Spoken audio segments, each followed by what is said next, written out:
Oi, gente, tudo bem? Meu nome é Raíssa Cipriano, sejam todos muito bem-vindos ao podcast Asma em Foco da Associação Brasileira de Asma Grave. Pega um copo d'água e vem aqui falar com a gente um pouquinho sobre asma. E no episódio de hoje, a gente está aqui com a Fernanda. Fernanda, muito obrigada por aceitar nosso convite. Imagina, eu que agradeço. A Fernanda ela é mãe do Rafael, que é a paciente de asma, e nós vamos dividir um pouquinho aqui das nossas experiências, né, Fernanda? Estamos aqui duas mães de asmáticos. Eu acho que a gente tem um pouquinho aqui para aprender e somar uma com a outra, né? Com certeza. Fernanda, seja bem-vinda mais uma Obrigada. vez. Então, antes de dar início à nossa conversa de hoje, eu quero agradecer ao apoio da Sanofi, que torna possível, né, mais esses encontros tão importantes para a gente.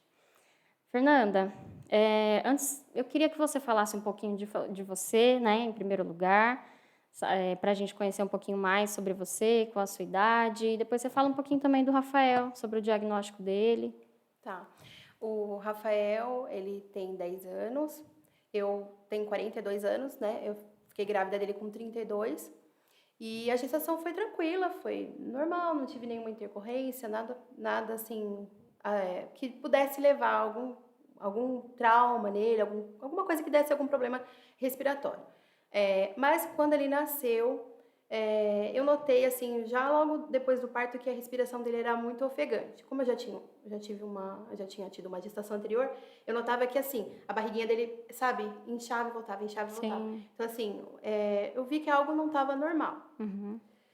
Porém, a gente teve alta do hospital, ninguém falou nada. Eu questionei, falaram que era normal, porque ele é recém-nascido. Enfim, né, eu fiquei com aquilo na cabeça. E quando ele teve 4 meses, ele teve uma parada respiratória. Nossa. É. Aí eu voei pro hospital, liguei pra pediatra, assim, porque eu não estava, assim, habituada. Pra mim, assim, eu não sabia o que que era aquilo, né. Uhum. Fomos pro pronto-socorro em São Paulo e não foi diagnosticado com asma. Eles falaram que só que ele teve uma parada respiratória, não teve motivo, Sim. né. Aí fez alguns exames, não deu nada nos exames e assim foi. Só que ele começou a ter, assim, gripes, uma atrás da outra. A gente achava que era gripe, né. Uhum. Então, assim, era antibiótico, antibiótico, até 1 ano e meio foi assim. Caramba. Então, a cada, sei lá, a cada 2 meses ele ficava ruim, entrava no antibiótico e assim foi indo. Aí, quando ele estava com 1 ano e meio, ele foi diagnosticado com asma, porque Nossa. ele teve uma outra parada respiratória e nessa parada a médica falou assim: isso é uma crise asmática, né? Uhum. Foi aí que ele foi. Então, assim, demorou 1 ano e meio pra gente descobrir, né? E aí entrava com as doses de resgate, bombinha, tudo isso. Sim. Poxa vida, e tá aí mais um exemplo, né, para a gente entender um pouquinho a questão da dificuldade, né, o quanto enquanto a gente não sabe o que é, É desesperador. desesperador. É. Essas idas e vindas, né, no pronto-socorro. A minha filha, a Giovana, também. A gente só foi ter o diagnóstico com 2 anos e 11 meses, e É. foram várias idas, né, ao pronto-socorro. Então, realmente é algo que a gente, nessa jornada, assim, até o diagnóstico, a gente A gente enfrenta, sofre junto, né? sofre junto. Pois é, Fernanda, isso impacta muito na vida das pessoas, né? Uma vez que a asma sem controle adequado pode causar sintomas diários, né? Principalmente a falta de ar, diminui muito a nossa produtividade, né? Principalmente de quem sofre, mas a família sofre junto, né? Uhum. Então, assim, muitas medicações de resgate com muita frequência, isso não é bom, né? Para a função respiratória. Além de ter o impacto financeiro, muitas vezes, né? Eu queria que você falasse um pouquinho, Fê, se o seu filho, o Rafael, ele já deixou de fazer alguma coisa por conta da asma? Então, no começo, quando ele começou as atividades na escola, educação física, nós fomos chamados na escola porque ele não conseguia acompanhar o ritmo. E aí ele já tinha, né, a carta da médica, que ele era asmático, mas assim, a médica falou que ele deveria fazer a atividade física. Só que ele começava a fazer a atividade, passava mal. E aí já Entendi. levava bombinha para a escola, né? E assim, ele fez durante muito tempo, o uso de corticoide. Então Hum, isso também acaba atrapalhando na evolução, né, da uhum, criança, né? sim. E aí, assim, entrou no futebol, fez 2 meses de futebol, mas aí já parava também. Então, assim, para atividade física é difícil para ele estar É, seguindo. Se bem que agora ele tá tendo crises mais espaçadas, né? entendi. De uns 1 ano e meio para cá, ele teve 2 crises só, Tá mais controlado. mais controlado. Apesar Que de a bom. gente sempre ter feito o tratamento, Uhum. mas quando ele era menor era uma atrás da outra.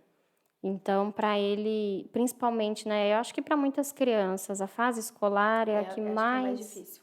A que mais é abala, né, com essas crises, porque a criança, ela quer, a criança é muito ativa, né, quer É. brincar, quer jogar, quer se divertir. Aí começa, tem que parar no meio da atividade.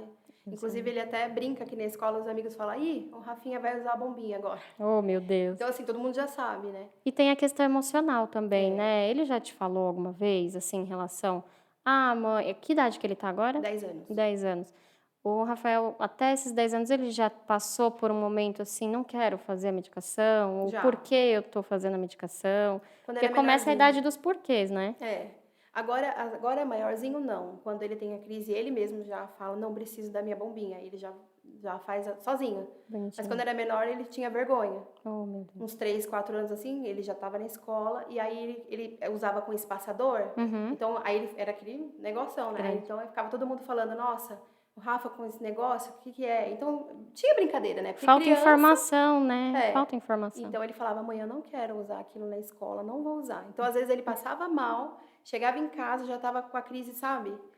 E aí só usava em casa, Oh, meu de Deus. vergonha. É, eu acho que falta muita informação, né? Apesar de hoje já existir muitos projetos, campanhas, né? Que a gente vive tentando levar informação para a escola, outras associações também atuam com isso, mas falta bastante informação. Acho que isso deveria vir até da própria escola para os É, alunos, é, né? Porque na sala da minha filha, por exemplo, tinha crianças com diabetes, tinha uma criança com diabetes, né? Que às vezes precisava levar insulina para a escola. Então, isso tudo a gente precisa começar porque às a vezes falar. a escola não está preparada, né? Os professores também, né?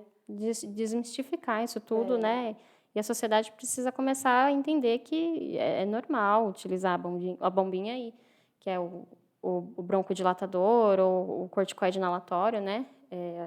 É necessário. E na sua família, Fernanda, como que é e como foi lidar com o diagnóstico da asma?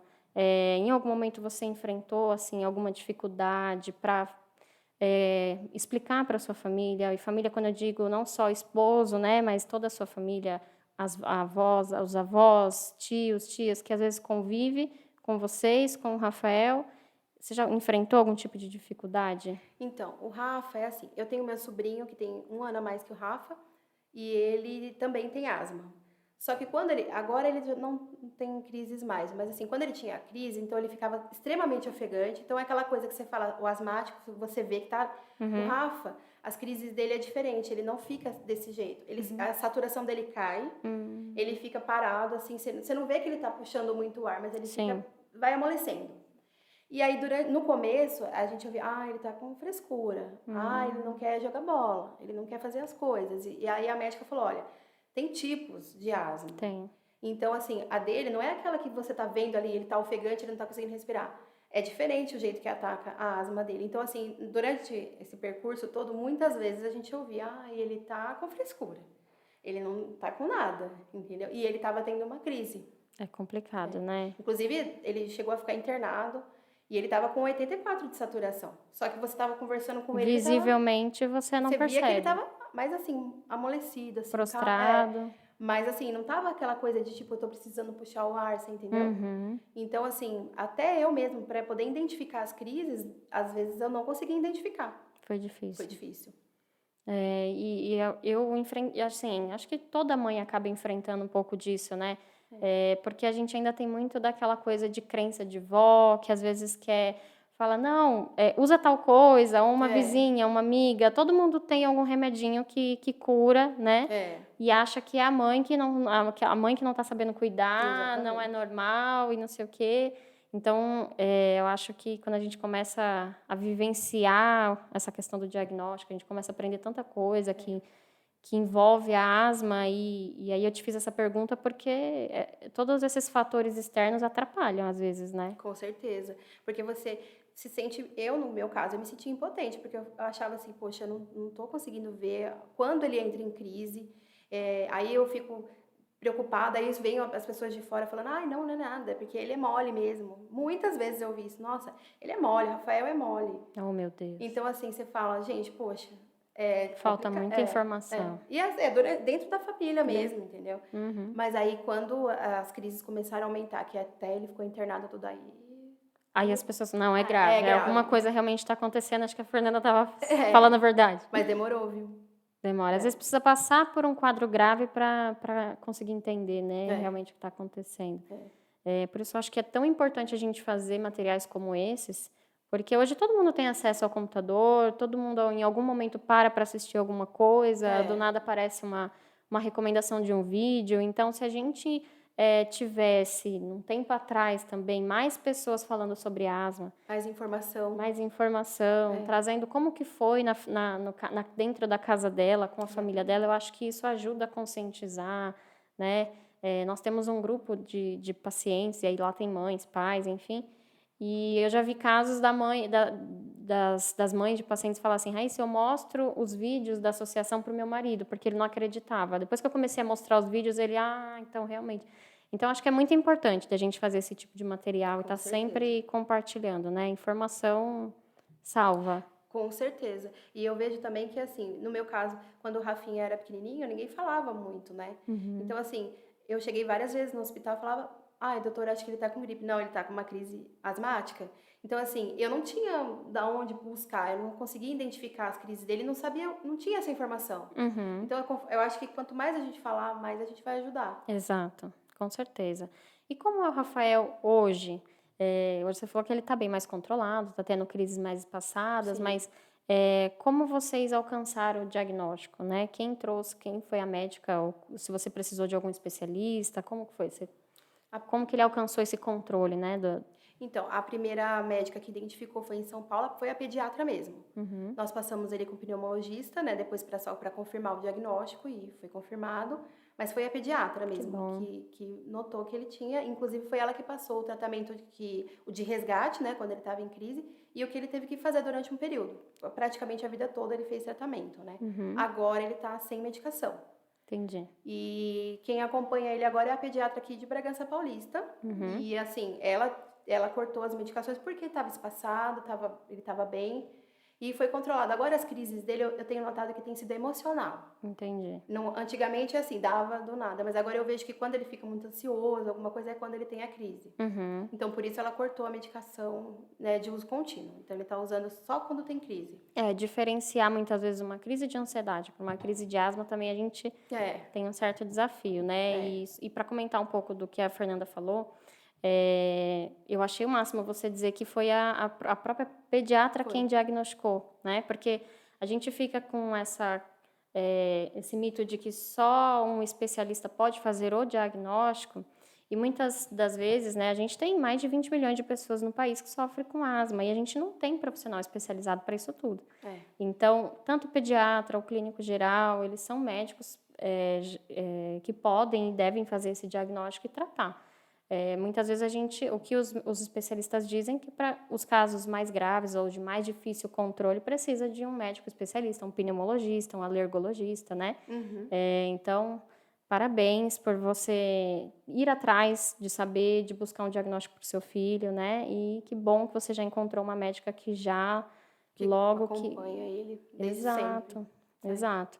E a asma, e existe vários graus, né, vários steps de asma, e a asma leve é o que a gente tem escutado falar mesmo em remissão, em conseguir ficar um período, né, alguns períodos do ano sem o uso contínuo das medicações inalatórias, mas isso é muito particular de cada paciente, né? É. Mas é legal a gente trazer isso também.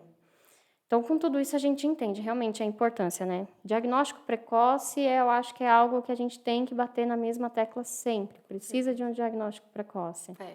Porque tem muita criança que sofre, né? Que nem você falou, a partir dos 6 anos eles vão achar um diagnóstico. E esses 6 anos, como que viveu essa criança? Exato, Quanta limitação ela não teve, né? exato. Então é complicado. Ainda eu tive a sorte, né, do Rafa ser diagnosticado com 1 ano e meio. Se você pensar, ele passou 1 ano e meio com crise sem saber o que Uhum, era. Mas assim, se for ver, até que foi rápido, né? exato. Então, Mas nesse período, muita coisa pode acontecer, né? muita coisa. A Giovana pegou um adenovírus e agravou, e muita gente já conhece, né, a história dela. Acho que a gente, em algum momento, ainda vai poder contar mais um pouco.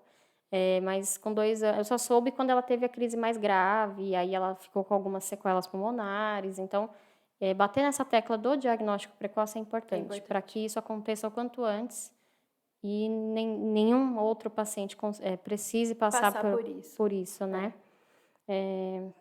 Fê, passou muito rápido a É, nossa conversa, né? Nós já estamos aqui nos aproximando do término desse episódio. Mas muito obrigada por você ter dividido um pouco da sua jornada conosco. O intuito desses breves episódios é de trazer um pouquinho mais de informação e a gente tentar contar várias histórias. Queria saber se você podia deixar uma mensagem assim para outras mães que ainda estão passando por esse mesmo processo, ou que ainda não receberam o diagnóstico, ainda estão perdidas do como que é, né, conviver com a asma. Se você pudesse deixar uma mensagem. claro. Primeiro eu quero agradecer a oportunidade de falar um pouquinho da história do Rafa. E assim, o que eu posso falar para as mães é ouça o seu coração. Não escute as pessoas. A gente, muitas vezes, que é o que você falou, a gente acaba ouvindo vó, tio, tia. Não escute, escute o seu coração. Porque assim, a criança ela vai dar sinais. Então a gente tem que procurar ajuda, tem que procurar um médico, pediatra, pneumologista. Então, assim, qualquer coisa, é frescura, melhor pecar pelo excesso. Exato. Melhor, o meu lema foi esse: melhor pecar pelo excesso. É frescura? Então eu vou descobrir lá no hospital. Muito bom. Então, eu acho que é isso, gente. Ouça o seu coração. Muito bom. Tá aí um conselho de mãe para mãe. Eu acho que vale também para os asmáticos adultos, né? De buscar informação É, segura de quem realmente entende, exatamente. né? Para encontrar o melhor tratamento aí adequado e conseguir viver bem, porque a asma é uma doença que é absolutamente tratável, Uhum, controlável e que dá para viver muito bem, com certeza. né? Fê, muito obrigada mais uma vez, Eu tá, que por você ter agradeço. aceitado o nosso convite. Espero que a gente possa fazer muitos outros encontros, trazer outros assuntos ainda para a gente estar aqui papeando. Muito obrigada pelo convite. Foi muito importante e, para mim, muito especial também. Que bom. Obrigada. Obrigado, eu. Quero agradecer mais uma vez a Sanofi por estar aqui apoiando, né, mais esse encontro aqui, fazendo o possível para a gente. E obrigada a todos vocês por estar aqui com a gente nesse nosso primeiro episódio. Contem sempre conosco. E você, já se inscreveu no nosso canal? A ASBAG, a Associação Brasileira de Asma Grave, é uma ONG sem fins lucrativos que conta com a sua ajuda para poder compartilhar e multiplicar ainda mais a causa dos asmáticos e mais informação sobre a asma grave e DPOC. Então, compartilha esse vídeo, curte, comenta, se inscreve no nosso canal para que essa mensagem possa ser multiplicada. Conte com a gente.